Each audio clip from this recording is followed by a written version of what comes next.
أشهد أن لا إله إلا الله وحده لا شريك له، وأشهد أن سيدنا ومولانا محمدا عبده ورسوله.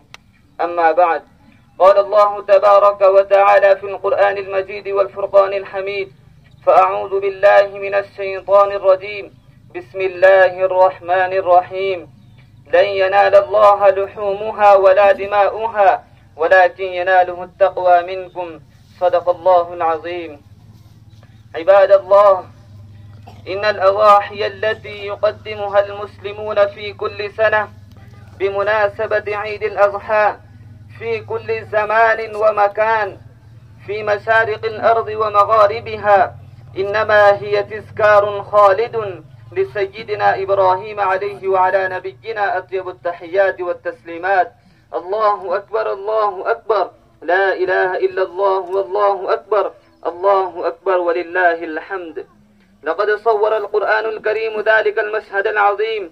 قال تعالى: فلما بلغ معه السعي قال يا بني إني أرى في المنام أني أذبحك فانظر ماذا ترى. قال يا أبت افعل ما تؤمر ستجدني إن شاء الله من الصابرين. الله أكبر، الله أكبر، لا إله إلا الله والله أكبر، الله أكبر ولله الحمد. لقد بين النبي الكريم صلى الله عليه وسلم وجوب الأضحية وفضائلها كما جاء في الحديث. قيل يا رسول الله ما هذه الأضاحي؟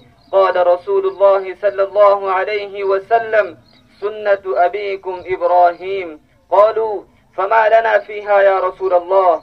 قال رسول الله صلى الله عليه وسلم: بكل شعرة حسنة. ولقد جاء وعيد وتهديد في ترك الأضحية بعد القدرة والسعة.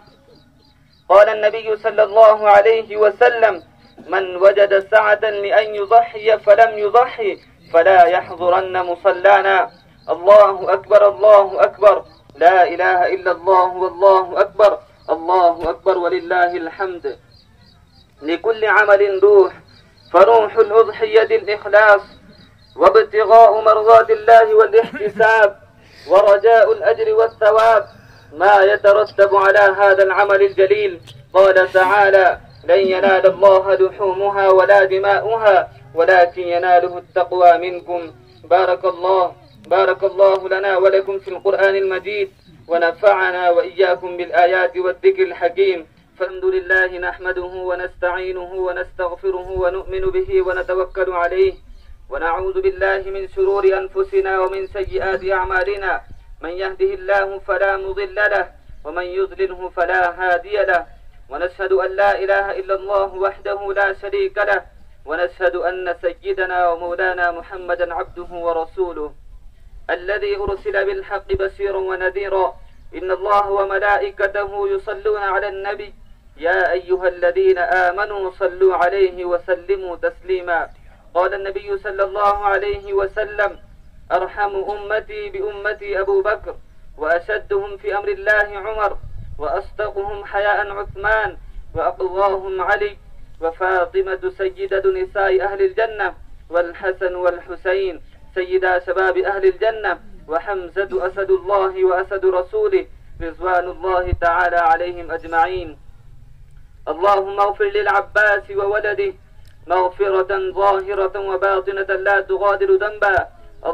الله في أصحابي لا تتخذوهم غرضا من بعدي، فمن أحبهم فبحبي أحبهم، ومن أبغضهم فببغضي أبغضهم، وخير القرون قرني ثم الذين يلونهم ثم الذين يلونهم. اللهم أعز الإسلام والمسلمين بالإمام العادل ذي القوة القاهرة والسلطة الظاهرة على الكفرة الباغية، واغفر اللهم لجميع المؤمنين والمؤمنات والمسلمين والمسلمات الأحياء منهم والأموات برحمتك يا أرحم الراحمين. أعوذ بالله من الشيطان الرجيم. إن الله يأمر بالعدل والإحسان وإيتاء ذي القربى وينهى عن الفحشاء والمنكر والبغي يعظكم لعلكم تذكرون. اذكروا الله يذكركم وادعوه يستجب لكم، ولذكر الله تعالى أعلى وأولى وأعز وأجل وأهم وأتم وأكبر، والله يعلم ما تصنعون.